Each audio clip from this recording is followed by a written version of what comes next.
Garam menjadi lensa untuk memahami bagaimana materi yang tampak sepele bisa menyimpan narasi kompleks tentang manusia, kekuasaan, dan pencarian makna dalam ketegangan sosial. Salam Blangkon, Sobat Blangkoners, berjumpa lagi. Mari belajar berpikir bersama dosen Blangkon tentang gagasan garam versus konflik. Selamat belajar. Hari ini, kita akan membahas tentang gagasan garam versus konflik dalam perspektif sosiologi. Apakah Anda pernah mendengar istilah ini? Mari kita jelajahi konsep ini lebih lanjut. 1. Signifikansi garam dalam masyarakat. Garam, sebagai sumber daya dasar, memiliki peran multidimensional.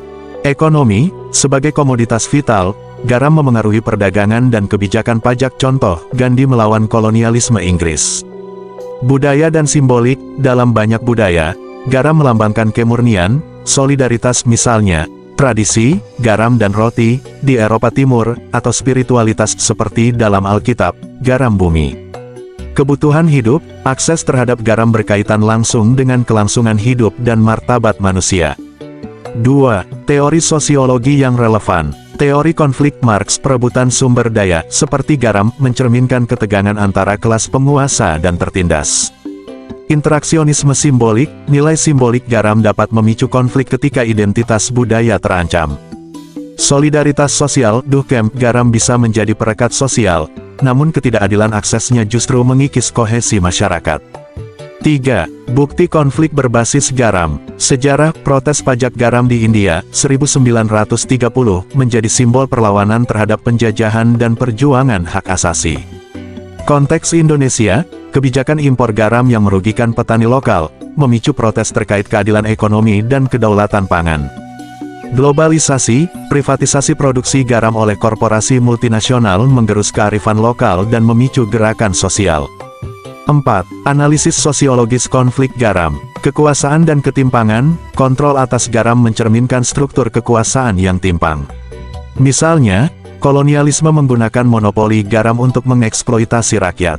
Identitas dan resistensi, konflik garam sering diwarnai narasi budaya, misalnya, petani garam tradisional versus kebijakan modern. Perlawanan menjadi bentuk penegasan identitas dan otonomi. Global versus lokal, konflik antara kepentingan global perdagangan dan lokal kemandirian, menyingkap tarik-menarik antara modernisasi dan keberlanjutan budaya. 5. Kedalaman makna hidup dalam konteks konflik.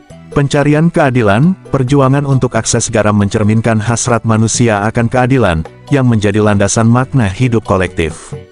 Solidaritas dan kolektivitas, konflik memunculkan solidaritas baru, misalnya, gerakan petani garam menguatkan arti hidup melalui kebersamaan. Martabat dan otonomi, perlawanan terhadap ketidakadilan sumber daya adalah upaya mempertahankan martabat, inti dari eksistensi manusia. Transformasi nilai, konflik mengungkap nilai-nilai yang dianggap sakral oleh masyarakat, misalnya, kedaulatan pangan versus profit ekonomi. 6. Kesimpulan, konflik sosial terkait garam bukan sekadar perebutan sumber daya, tetapi cerminan pergulatan manusia mencari makna hidup melalui aksi kolektif, perlawanan terhadap penindasan, pemertahanan identitas, melawan homogenisasi global, penegasan nilai-nilai, keadilan, otonomi, dan solidaritas. Dari kacamata sosiologi, garam menjadi lensa untuk memahami bagaimana materi yang tampak sepele bisa menyimpan narasi kompleks tentang manusia, kekuasaan, dan pencarian makna dalam ketegangan sosial. Terima kasih telah bergabung bersama dosen Blangkon menjelajahi perjalanan ini. Salam Blangkon.